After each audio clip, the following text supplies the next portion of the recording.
Tuloy na pala ang investigasyon ng NBI sa kontrobersyal na 2019 SEA Games kung saan meron di umanong bilyon-bilyon pera ng bayan, posibleng hindi tama o mali ang pinaggamitan. At mukhang sa loob daw po ng 1 month ay magkakaroon ng development ayon sa NBI. Pakinggan natin itong balitang ito. Sa loob na isang buwan, ang gagawin nilang investigasyon kaugnay ng anomalya sa 2019 Southeast Asian Games. Ayon kay NBI Director Melvin Matibag, mayroon umano silang nakikitang malinaw na ebidensya sa kaso. Dagdag pa ng NBI Director, mula sa 7 individual na ipinatawag sa kanilang tanggapan, mayroon nang isang tumugon sa sabina.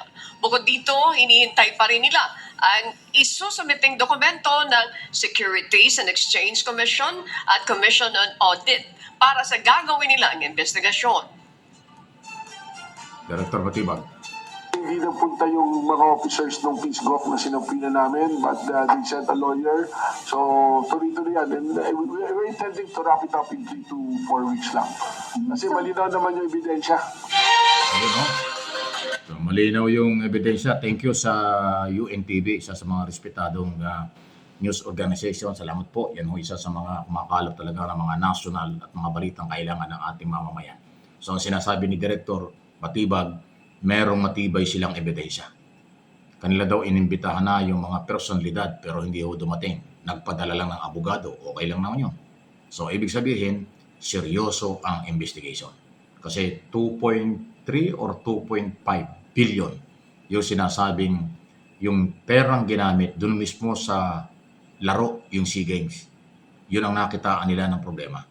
Yung instruktura, pagpapagawa ng mga hotel, ng stadium, ng mga sports facilities at iba pa, ay hindi po naman, hindi po yan naging problema.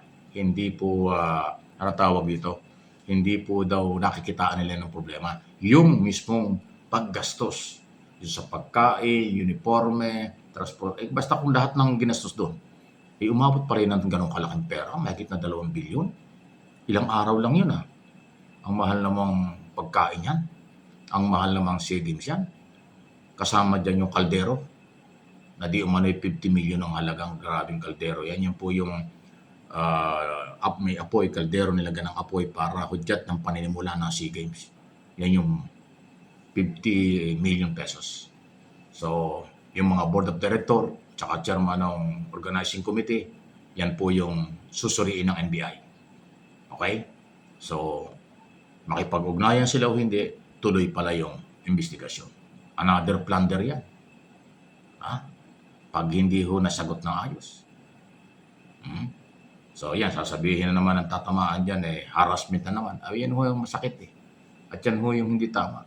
Pag gumagawa kayo ng korupsyon at inimbestigahan, sasabihin nyo harassment. Pag gumagawa kayo ng pagkakamali at ang kapakanan ng taong bayan ng apektado at nag-imbestiga ang law enforcement agency, sasabihin nyo politika, panggigipit. Mali po yan. Yan ay mahinang argumento. Yan po ay for publicity na sagot at argumento. Sa korte, hindi po yan. Sa korte, ebidensya kontra ebidensya. Testigo kontra testigo. Kaya ho tama yung due process. Rule of law. Ayun. Okay? Anong inyong masasabi dyan? Sige lang po. Tuloy-tuloy lang. Okay. At please comment, react, at follow sa atin subscribe dito sa ating mga channel. Okay? Tayo ay nasa Facebook page at YouTube channel araw-araw.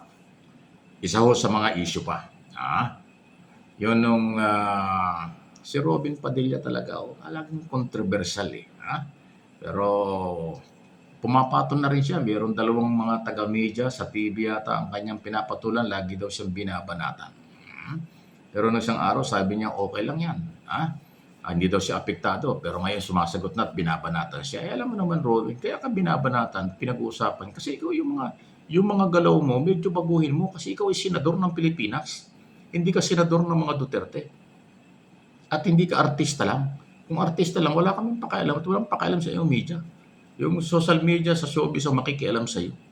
Pero yung mga political blogger, lehitimo mga media, talagang subject ka for criticism, subject ka for kung ano man gagawin sa'yo dahil sa iyong ginagawa.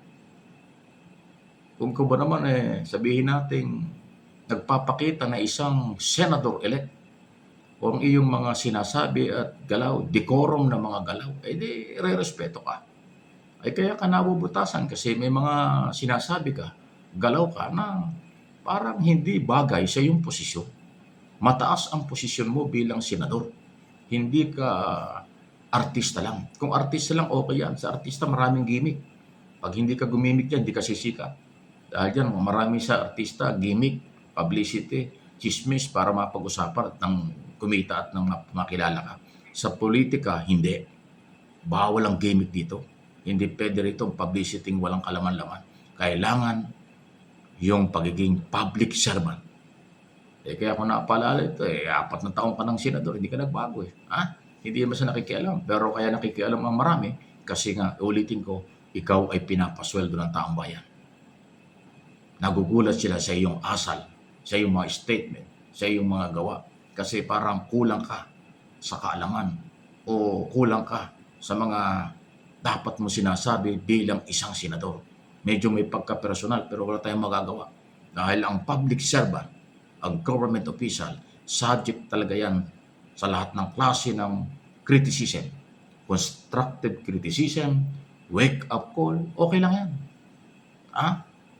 Kaya hindi naiwasan paminsan-minsan parang personal kasi nga nasa iyo ring mga sinasabi at galaw. Yun ang mga pinamuhugutan. So, advice lang bilang mamamayang Pilipino, abay magbago ka nang hindi ka napapag-usapan ng baka nasasaktan ka na. Ipakita mo na ikaw ay nasa impeachment court, ikaw ay senador pagka nasa plenaryo, ikaw ay isang senador ng Republika sa harap ng mga interview at mga statement at kung ano mga galaw. Sabi mo lahat tayo ay sumunod sa batas. Lahat tayo ay dapat respeto sa batas. O, tama yun. Pero may problema ka, obstruction of justice. Dahil yung pagtakas ni bato, yun ay labag sa batas. Sabi mo dapat sumunod sa batas. O katulad nun, ay di ba pagkukulang yun? Di ba pagkakamali yun?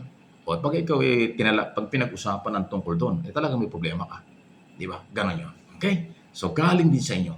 Inuulit ko, walang politiko, walang nasa gobyerno na pag-uusapan kung walang nasisilip na maaaring pagkukulang o pagkakamali galing sa inyo. Galing sa opisina nyo o galing mismo sa inyong pagkatao at kalawan. Ganon po yun. Walang isyong pag-uusapan kung wala kayong kinalaman o hindi kayo nababanggit sa mga usapan. Ganon lang po yung kasimple. Please like and share, subscribe, and follow.